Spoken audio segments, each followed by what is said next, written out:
কোনটা 1.5 হাত জিহ্বা বের করে আছে। এই রকম দৃশ্য ইব্রাহিম নবী দেখলেন। দেখার পরে ইব্রাহিম নবী খেয়াল করলেন নিচের দিকে অনেক খাবার সাজানো আছে, আপেল, কমলা, কলা, বেদানা, অনেক জিনিস সাজানো আছে। ইব্রাহিম নবী একটা খাবারের পাত্র হাতে নিলেন, হাতে নিয়ে বড় যেটা মূর্তি, ওই মূর্তির সামনে গেলেন। মূর্তির সামনে যাওয়ার পরে বলতেছে, আলা আকুলুন, আরে এত সুন্দর সুন্দর খাবার তোমরা না খেয়ে দাঁড়িয়ে আছো কেন? খাও। ইব্রাহিম নবী হাতে নিয়ে ফলের পাত্রটা হাতে নিয়ে বড় মূর্তির সামনে দাঁড়ায় করতেছে কি, আলা আলা আকুলুন, তুমি এটা খাও, এত সুন্দর সুন্দর খাবার, এত সুন্দর সুন্দর খাবার রেখে তোমরা দাঁড়িয়ে আছো কেন? কারো মুখে কোনো জবাব আছে? কারো মুখে কোনো জবাব নাই। ইব্রাহিম নবী এবার প্রশ্ন করতেছে, ক্বালা মালাকুম লা তানতিকুন, আরে এত সুন্দর সুন্দর খাবার খাস না কেন? তোদের কি কোনো সমস্যা আছে নাকি? আমার একটু বল তো দেখি, তো ভালো ভালো খাবার খাচ্ছিস না, তাহলে আমার একটু বল যে কোনো সমস্যা আছে কি? তো কারো মুখে কোনো জবাব আছে? কারো মুখে কোনো জবাব নাই। ইব্রাহিম আলাইহিস সালাতু ওয়াস সালামের রাগ হয়ে গেছে, কোনো কথা বলিস না কেন? কোনো সমস্যা আছে নাকি? আমারে বল। কারো মুখে কোনো জবাব নাই। এবার ইব্রাহিম আলাইহিস সালাম ফাজালু গুসাসা ইল্লা কাবীরান লাহুম লাআল্লাহুম ইলাইহি ইয়ারজিউন, সবচাইতে যেটা বড়, ইল্লা কাবীরান লাহুম, যেটা বড় ওইটারে বাদ দিয়ে একে একে সকলে কুড়াল দিয়ে ভেঙে ভেঙে জমিনের মধ্যে শোয়া দিবেন। আল্লাহু আকবার।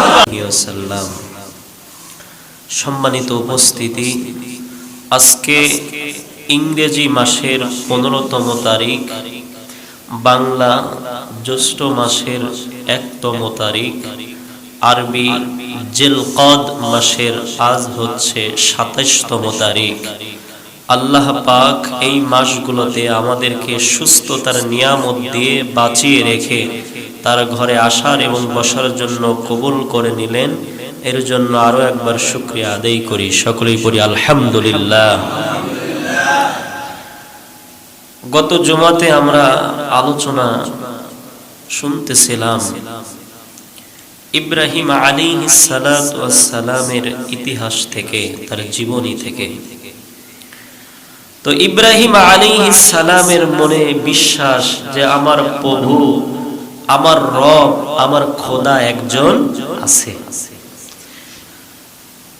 তো রাত্রে বেলা তারকাগুলোকে দেখে সে মনে করতেছে হাজা রব্বি, এটাই বুঝি আমার রব। তো রাত যখন চলে গেছে, তারকাগুলো হারিয়ে গেছে, ইব্রাহিম নবী কয় যে হারিয়ে যায়, যে চিরস্থায়ী নয় ক্ষণস্থায়ী, সে আমার প্রভু রব হতে পারে না। তো সকালবেলা ইব্রাহিম আলাইহিস সালাতু ওয়াস সালাম দেখতে পাইলেন বিশাল, হাজা রব্বি আকবার, বিশাল একটা সূর্য উদিত হয়েছে। তো এই বিশাল সূর্যটাকে দেখে ইব্রাহিম নবী চিন্তা করছে এটাই বুঝি আমার রব। তো এটা ভাবতে ভাবতে ফালাম্মা আফালান, যখন সূর্যটা আবার অস্তমিত হয়ে গেছে, ডুবে গেছে, তখন ইব্রাহিম আলাইহিস সালাতু ওয়াস সালাম আমার রবরে, আমার বউরে খুঁজে পেয়ে গেছে। সুবহানাল্লাহ। ইব্রাহিম নবী সকালবেলা দেখতেছেন বিশাল একটা সূর্য, মনে করছে হাজা রব্বি আকবার, এটাই বুঝি আমার রব, এটাই বুঝি আমার প্রভু। তো ফালাম্মা আফালান, যখন এই বিশাল সূর্যটা ডুবে গেছে, অস্তমিত হয়ে গেছে, তো তখন আবার আল্লাহ ইব্রাহিম নবীরে তার কলবের মধ্যে নিজের পরিচয় ঢুকায়া দিয়েছে। সুবহানাল্লাহ। তো ইব্রাহিম আলাইহিস সালাতু ওয়াস সালাম আমার আল্লাহর পরিচয় যখন পেয়ে গেলেন, ইব্রাহিম নবী তার কওমকে ডেকে বলতেছেন, ইয়া কওমি ইন্নী বারিউম মিম্মা তুশরিকুন। আল্লাহু আকবার। ইব্রাহিম নবী তার কওমকে ডেকে বলতেছেন, ও আমার কওমের লোকেরা, তোমরা যেই মূর্তির পূজা করো, যেটারে নিজে হাতে বানাইয়া ওইটারে সিজদা দাও, প্রভু মনে করো, খোদা মনে করো, আজ আমি আর তোমাদের সাথে নাই। সুবহানাল্লাহ। যে মূর্তি নিজে হাতে বানাইয়া সিজদা করো, খোদা মনে করো, তোমরা তো মুশরিক, তোমাদের সাথে আমি আর ইব্রাহিম। সকলে আমার সাথে আওয়াজ দিয়ে বলেন, ইন্নী ওয়াজ্জাহতু ওয়াজহিয়া লিল্লাযী ফাতারাস সামাওয়াতি ওয়াল আরদা হানিফা ওয়া মা আনা মিনাল মুশরিকিন। আল্লাহু আকবার। ইব্রাহিম নবী তার কওমকে ডেকে বলতেছেন, ও আমার জাতিরা, ও আমার কওমের লোকেরা, আজ থেকে তোমাদের সাথে আমি নাই। ইন্নী নিশ্চয় আমি, ওয়াজ্জাহতু আমি আমার অঙ্গ প্রত্যঙ্গ গুলোকে আমি ওই রবের দিকে করে নিলাম, যিনি সামাওয়াতি ওয়াল আরদ, আসমান এবং জমিনের মালিক। সুবহানাল্লাহ। আমি আমার ওই রবের দিকে ফিরে গেলাম, ওই রবের দিকে আমি মুতাওয়াজ্জা হলাম, যেই রব সামাওয়াতি ওয়াল আরদ, আসমান এবং জমিনের মালিক। সুবহানাল্লাহ। ইব্রাহিম নবী বলতেছেন, ওমা আনা মিনাল মুশরিকিন, তোমরা মূর্তি বানায়া ওই মূর্তির খোদা মনে করো, মূর্তির সিজদা দাও, তোমরা তো মুশরিক। ওমা আনা মিনাল মুশরিকিন, আজ থেকে আমি আর তোমাদের সাথে নাই। তোমরা মুশরিক, আমি আর মুশরিকদের অন্তর্ভুক্ত। তো ইব্রাহিম আলাইহিস সালাতু ওয়াস সালাম কওমকে এই কথা বললেন। যখন আমার খোদারে ইব্রাহিম নবী পেয়ে গেলেন, ইব্রাহিম নবী সর্বপ্রথম বাবার কাছে গেলেন। বাবার কাছে যাওয়ার পরে বাবাকে ডাক দিয়ে বলতেছে, বাবা, আতাত্তাখিযু আসনামান আলিহা, ও বাবা, তুমি তো নিজে হাতে মূর্তি বানাও, আবার এটারে খোদা মনে করো, আবার এটার পায়ে সিজদা দাও, তুমি তো পথভ্রষ্ট, তুমি তো পথ হারা হয়ে গেছো। বাবার কাছে গিয়ে এই কথা বলতেছে। ইব্রাহিম নবী স্পষ্ট ভাষায় বাবারে জানিয়ে দিচ্ছেন, ইন্নী আরাকা ওয়া কওমাকা ফি দালালিন মুবিন। ও বাবা, তুমি তো পথ হারা হয়ে গেছো, পথভ্রষ্ট হয়ে গেছো। ইয়া আবাতি লিমা তা'বুদু মা লা ইয়াসমাউ ওয়া লা ইউবসিরু ওয়া লা ইউগনি শাইআ। বাবা, এমন রবের ইবাদত তুমি করো, এমন মূর্তির ইবাদত তুমি করো বাবা, যেই মূর্তির হাত পা আছে, চোখ আছে, মাথা আছে, পা আছে, যেই পা দিয়ে চলতে পারে না, যেই হাত দিয়ে কিছু করতে পারে না। বাবা, তোমারে আমি জানায় রাখি, কাল কঠিন কিয়ামতের ময়দানে এই মূর্তি তোমার কোনো কাজে আসবে না। সুবহানাল্লাহ। এই মূর্তি তোমার কোনো কাজে আসবে না, এমন জিনিসের তোমরা ইবাদত করো। ইব্রাহিম নবী যেই জায়গায় বাবাকে এই কথাগুলো বলতেছেন, ওই জায়গায় শুধু তার বাবা একাই উপস্থিত ছিলেন না, আরো লোকজন উপস্থিত ছিলেন। তো ইব্রাহিম নবী বলতেছেন, মা হাযিহি তামাসিউল্লাতী আনতুম লাহা আকিফুন। ও আল্লাহর বান্দারা, তোমরা এমন জিনিসের ইবাদত করো, এমন জিনিসের তোমরা কদমে সিজদা দাও, যিনি কাল কঠিন কিয়ামতের ময়দানে তোমাদের কোনো কাজে আসবে না, কাজে আসবে না। সকলেই চিন্তায় পড়ে গেলেন। এমন কোন প্রশ্ন, এমন কোন কথা আজ পর্যন্ত কেউ আমাদের সামনে বলে নাই। একে অপরকে বলতে লাগলো, ওয়াতাজাদানা আবাআনা লাহা আবদিন। ও ইব্রাহিম, তুমি তো সত্য কথাই বলেছো।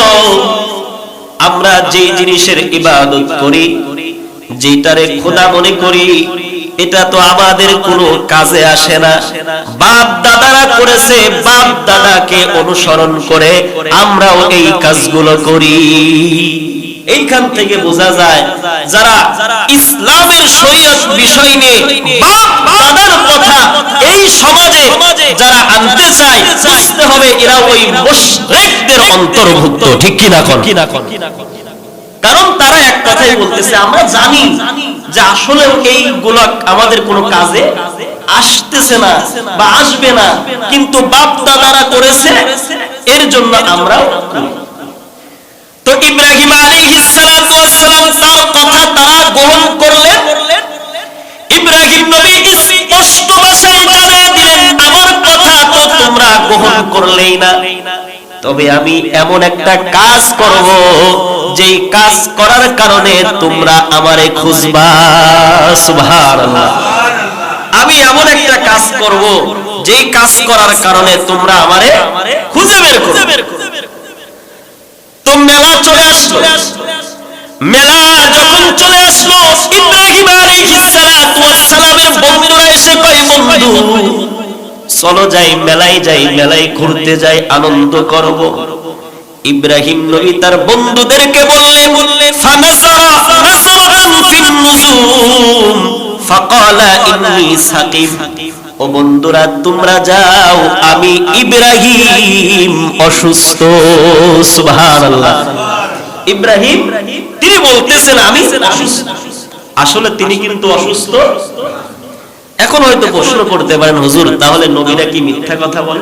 নাউজুবিল্লাহ। প্রশ্ন হতে পারে কিনা? পারে। কারণ ইব্রাহিম নবী অসুস্থ নয়, কিন্তু তার বন্ধুদেরকে বললেন আমি অসুস্থ।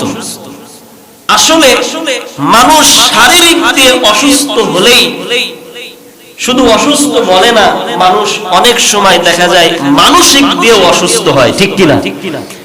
তো ইব্রাহিম নবী কৌশল অবলম্বন করলেন, কারণ তার বাপ মা তার কওমের লোকেরা জাহান্নামের দিকে চলে যাচ্ছে। এর জন্য ইব্রাহিম নবী মানসিক দিয়ে অসুস্থ। বন্ধুদেরকে বললেন তোমরা যাও, আমি যাব না, আমি অসুস্থ। সুবহানাল্লাহ। আমি অসুস্থ, আমি যাব। সকলেই যখন মেলায় চলে গেলেন, প্রিয় মুআজ্জিন মুহতারাম, সকলেই যখন মেলায় চলে গেলেন, ইব্রাহিম আলাইহিস সালাতু ওয়াস সালাম কি করলেন? ফারাগা ইলাহা আলিহাতিম, সুন্দর একটা কুড়াল হাতে নিয়ে তিনি সর্বপ্রথম মন্দিরের মধ্যে ঢুকলেন। সুন্দর একটা কুড়াল হাতে নিয়ে তিনি মন্দিরের মধ্যে ঢুকলেন। মন্দিরের মধ্যে ঢোকার পরে ইব্রাহিম নবী দেখতে পাইলেন সুন্দর সুন্দর করে এক একটা এক এক রকম করে সাজায় রাখছে। কোনটা 10 হাত লম্বা, কোনটা 1.5 হাত জিহ্বা বের করে আছে। এই রকম দৃশ্য ইব্রাহিম নবী দেখলেন। দেখার পরে ইব্রাহিম নবী খেয়াল করলেন নিচের দিকে অনেক খাবার সাজানো আছে, আপেল, কমলা, কলা, বেদানা, অনেক জিনিস সাজানো আছে। ইব্রাহিম নবী একটা খাবারের পাত্র হাতে নিলেন। হাতে নিয়ে বড় যেটা মূর্তি, ওই মূর্তির সামনে গেলেন। মূর্তির সামনে যাওয়ার পরে বলতেছে, আলা আকুলুন, আরে এত সুন্দর সুন্দর খাবার তোমরা না খেয়ে দাঁড়িয়ে আছো কেন? খাও। ইব্রাহিম নবী হাতে নিয়ে ফলের পাত্রটা হাতে নিয়ে বড় মূর্তির সামনে দাঁড়ায় করতেছে কি, আলা আলা আকুলুন, তুমি এটা খাও, এত সুন্দর সুন্দর খাবার, এত সুন্দর সুন্দর খাবার রেখে তোমরা দাঁড়িয়ে আছো। কারো মুখে কোনো জবাব আছে? কারো মুখে কোনো জবাব নাই। ইব্রাহিম নবী এবার প্রশ্ন করতেছে, ক্বালা মালাকুম লা তানতিকুন, আরে এত সুন্দর সুন্দর খাবার খাস না কেন? তোদের কি কোনো সমস্যা আছে নাকি? আমার একটু বল তো দেখি। তো ভালো ভালো খাবার খাচ্ছিস না, তাহলে আমার একটু বল যে কোনো সমস্যা আছে কি? তো কারো মুখে কোনো জবাব আছে? কারো মুখে কোনো জবাব নাই। ইব্রাহিম আলাইহিস সালাতু ওয়াস সালামের রাগ হয়ে গেছে, কোনো কথা বলিস না কেন? কোনো সমস্যা আছে নাকি? আমারে বল, কারো মুখে কোনো জবাব নাই।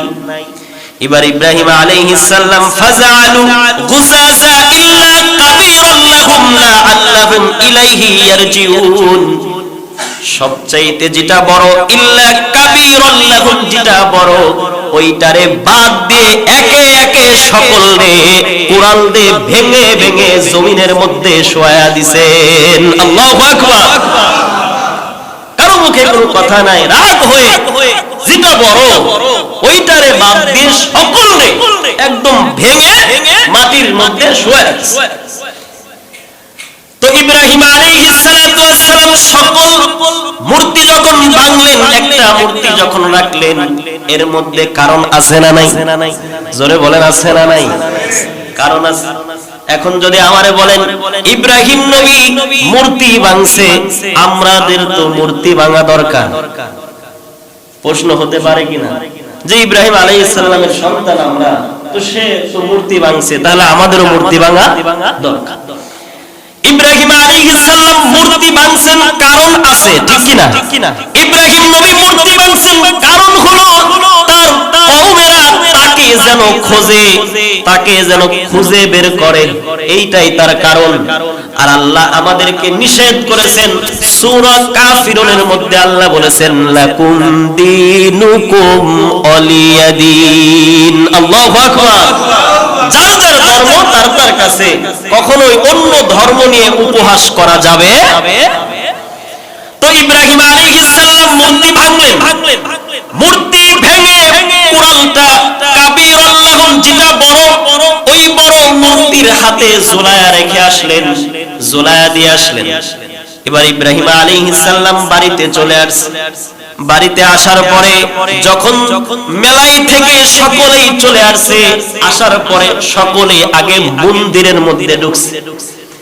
মন্দিরের মধ্যে ঢোকার পরে দেখে এক একটার এক এক অবস্থা, কোনটার হাত নাই, পা নাই, মাথা নাই, এক একটার এক এক অবস্থা। বালিশ ব্যতীত সকলেই জমিনের মধ্যে ঘুমাচ্ছে। তারা এসে দেখতেছে সকলেই জমিনের মধ্যে পড়ে আছে। তো তারা একে অপরকে বলতেছে ক্বালু মান ফালা হাযা বিআলিহাতিনা ইল্লাহু লা মিনাজ জালিমিন, যে এই কাজটা করেছে সে একজন জালেম। নাউজুবিল্লাহ। তারা একে অপরকে বলতেছে যে আমাদের এই খোদাকে মেরেছে, ভাঙিছে, সে একজন বড় জালেম। তো সকলে একে অপরকে বলতেছে এই কাজটা কে করতে পারে? কিছু লোক বলল সামি'না ফাতাই ইয়াযকুরুহুম ইউকালু লাহু ইব্রাহিম, আমরা এক ব্যক্তির নাম জানি, এক যুবকের নাম জানি, আসলে সে ভাঙছে কিনা তা বলতে পারবো না, তবে জানি এই ইব্রাহিম নামক যুবকটা আমাদের খোদাকে নিয়ে অনেক বাজে মন্তব্য করে। আমরা জানি যে এই যুবকটা আমাদের খোদাকে নিয়ে অনেক বাজে মন্তব্য করে, আমাদের এই খোদাদেরকে নিয়ে সে সমালোচনা। তো নমরুদ ঘোষণা দিল ইব্রাহিমকে ধরে আনো। ইব্রাহিম আলাইহিস সালাতু ওয়াস সালাম যখন আসলেন, তারে ডাইরেক্টলি নমরুদ প্রশ্ন করছে তুমি কি আমাদের খোদারে মারছো নাকি? ইব্রাহিম আলাইহিস সালাম প্রথমেই জবাব দিলেন এমন খোদার ইবাদত করো যেই খোদা পাবলিকের হাতে মার খায়। আল্লাহু আকবার। নমরুদ যেভাবে প্রশ্ন করছে সেইভাবে উত্তর দিচ্ছে যে এমন খোদার ইবাদত করো যেই খোদা নাকি পাবলিকের হাতে মার খায়। তো ইব্রাহিম আলাইহিস সালাতু ওয়াস সালাম তিনি নমরুদকে বলতেছেন তোমরা তো গেছিলা মেলাতে, এসে আমারে প্রশ্ন করতেছো যে আমাদের খোদাকে তুমি মারছো নাকি? চলো তো আগে মন্দিরের মধ্যে যাই, কি অবস্থা। নমরুদকে সাথে করে নিয়ে মন্দিরের মধ্যে ঢুকছে। ঢোকার পরে ইব্রাহিম আলাইহিস সালাম নমরুদকে বলতেছে বালফা আলাহু কাবীরুহুম হাযা, কুরআন হাতে নিয়ে রইছে একজন আর দোষারোপ করতেছো আমি ইব্রাহিম রে। সুবহানাল্লাহ। মন্দিরের মধ্যে ঢুকে নমরুদ বলতেছে কুরআন হাতে নিয়ে রইছে একজন আর আমারে দোষারোপ করতেছে। তো ইব্রাহিম আলাইহিস সালাতু ওয়াস সালাম একের পর এক প্রশ্ন করতেছেন। এইবার নমরুদ ডাক দিয়ে বলতেছে ফাসআলহুম ইন কানু ইয়ানতিকুন নমরুদকে ইব্রাহিম কয় শুধু বড় মিয়াটাই সকলে মারে নাই, তোমাদেরকে আরেকটা বিষয় তোমাদেরকে বুঝাই। ফাসআলুহুম আরবি গ্রামার অনুযায়ী বহুবচন। ইব্রাহিম নবী নমরুদরে কয় শুধু ওই বড় মিয়াটারে জিজ্ঞাসা করছো কেন?